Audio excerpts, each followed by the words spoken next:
Devocional Uma Vida com Propósitos. Dia 23. Como crescemos? Deus quer que cresçamos à semelhança de Cristo em tudo. Efésios 4:15. O propósito disposto para nós não é que continuemos como crianças. Efésios 4:14. Deus quer que você cresça. O objetivo do Pai Celestial é que você amadureça e desenvolva as características de Jesus Cristo. Lamentavelmente, milhões de cristãos envelhecem, mas nunca crescem. Emperram numa perpétua infância espiritual, usando fraldas e sapatinhos de crochê. Isso porque nunca pretendem crescer. O crescimento espiritual não é automático. É necessário um compromisso intencional. Você deve querer crescer, decidir crescer, esforçar-se para crescer e persistir em crescer. O discipulado, processo de se tornar semelhante a Cristo, sempre começa com uma decisão. Jesus nos chama e nós respondemos: venha ser meu discípulo. Jesus lhe disse. Então Mateus levantou-se e o seguiu. Mateus 9:9. Quando os primeiros discípulos escolheram seguir Jesus, não compreendiam todas as implicações da decisão que haviam tomado. Simplesmente atenderam ao convite do Mestre. Isto é tudo o que você precisa para começar, decidir tornar-se um discípulo. Nada influencia mais sua vida que os compromissos que você escolhe assumir. Eles podem fazê-lo crescer ou destruí-lo, mas sempre serão determinados para você. Diga-me com quem você está comprometido e eu lhe direi onde você estará em 20 anos. Tornamo-nos aquilo com que estamos comprometidos. É nesse estágio do comportamento que a maioria das pessoas perde o propósito de Deus para a vida.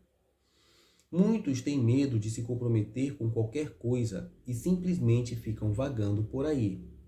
Outros assumem compromissos superficiais, com valores conflitantes, o que leva à frustração e à mediocridade.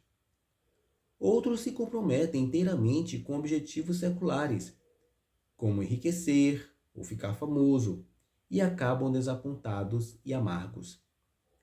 Toda escolha tem consequências eternas. Logo, é melhor que você escolha sabiamente. Pedro adverte: já que tudo ao nosso redor se derreterá, que vida santa e piedosa devemos viver. 2 Pedro 3:11. A parte de Deus e nossa parte. Tornar-se semelhante a Cristo é o resultado de escolhas em conformidade com Ele, na dependência do Espírito Santo para consumá-las. Uma vez que tenha decidido seriamente se tornar semelhante a Cristo, você deve começar a agir de maneira diferente. Precisará se livrar de algum procedimento antigo, desenvolver novos hábitos e intencionalmente mudar o modo de pensar. Esteja certo de que o Espírito Santo o ajudará nessas mudanças. A Bíblia diz: ponham em ação a salvação de vocês com temor e tremor, pois é Deus quem efetua em vocês tanto o querer quanto o realizar, de acordo com a boa vontade dele. Filipenses 2:12 e 13. Esse versículo mostra as duas partes do crescimento espiritual: pôr em ação e efetuar. A primeira é nossa responsabilidade. A segunda é o papel de Deus. O crescimento espiritual é um esforço de cooperação entre você e o Espírito Santo. O Espírito de Deus trabalha conosco, não apenas em nós. Esse versículo, direcionado aos cristãos, não se refere à salvação, mas ao crescimento na fé. Ele não aconselha empenho pela salvação, porque você não pode acrescentar nada ao que Jesus já realizou. Quando põe em ação o corpo, você se exercita para desenvolvê-lo, não para conseguir um corpo. Quando sua mente é posta em ação para resolver um quebra-cabeça, você já possui todas as peças. Sua tarefa é juntá-las. Fazendeiros agem sobre a terra não para obter a terra, mas para desenvolver o que já possuem. Deus deu a você uma nova vida e agora é responsabilidade sua desenvolvê-la com temor e tremor. Isso significa levar seu crescimento espiritual a sério. Quando alguém se mostra negligente com o crescimento espiritual, isso demonstra que ele não entendeu as implicações eternas desse ato, como vimos no capítulo 4 e 5. Reprogramando o piloto automático. Para mudar de vida, você deve mudar o modo de pensar.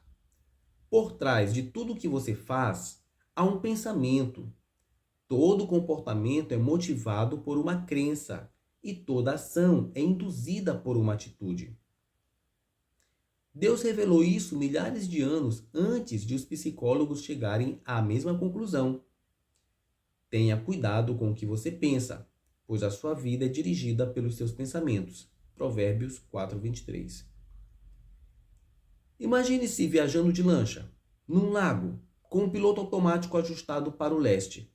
Se você decide dar a volta e rumar para o oeste, há duas formas possíveis de mudar a direção do barco. A primeira é agarrar a roda do leme e forçá-la manualmente a virar para o lado oposto do que está programado no piloto automático. Com total autocontrole, você até poderá dominar o piloto automático, mas sentiria constante resistência. Seus braços acabariam por se cansar do esforço e soltaria a roda do leme. E a lancha, instantaneamente, voltaria a rumar para leste, conforme o programado. É isso que acontece quando você tenta mudar de vida pelo autocontrole. Você diz: vou me esforçar para comer menos, fazer mais exercícios, deixar de me atrasar e de ser desorganizado.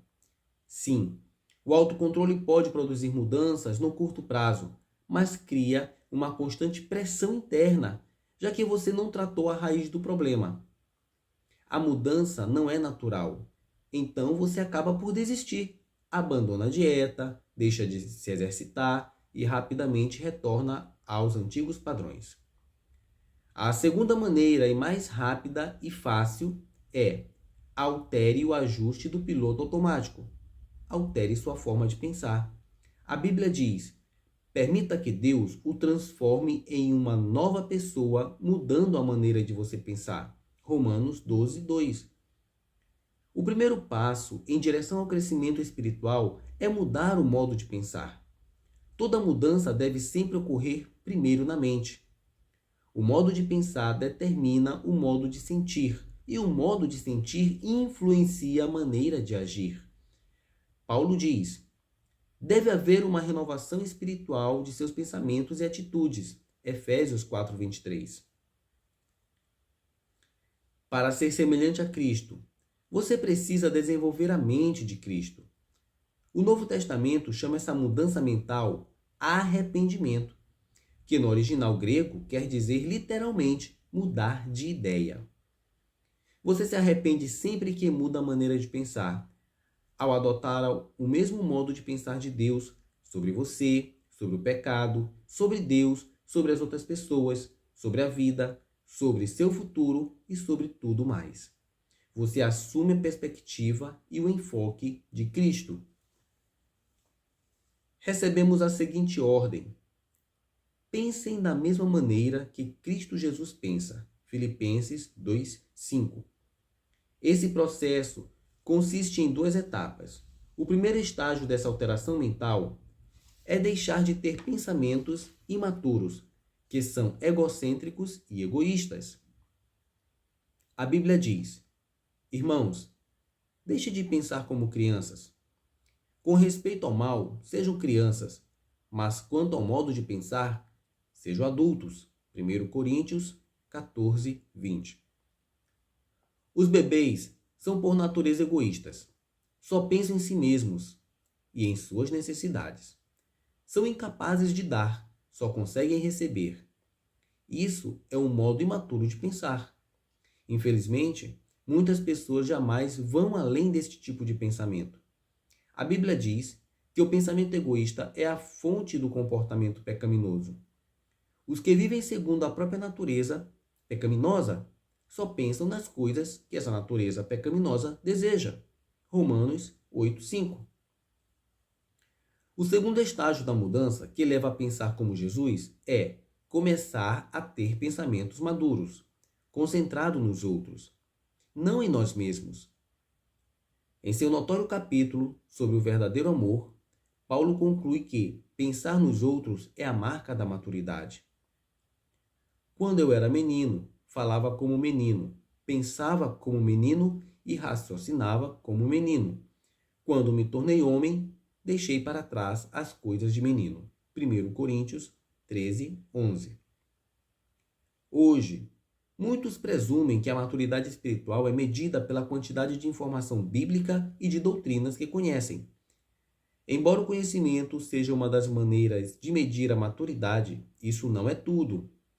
A vida cristã é muito mais que um conjunto de credos e convicções. Ela inclui conduta e caráter. Nossos atos devem ser coerentes com nossa fé e nossas crenças devem ser confirmadas por um comportamento semelhante ao de Cristo.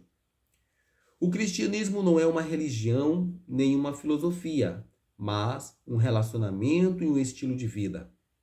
A essência desse estilo de vida, como vemos no exemplo de Jesus, é pensar nos outros, não em nós mesmos.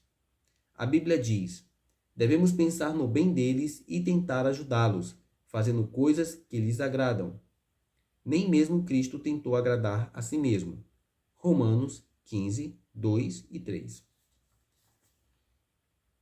Pensar nos outros é a base para se tornar semelhante a Cristo e a melhor evidência de crescimento espiritual. Esse tipo de pensamento não é natural, é contracultural, raro e árduo.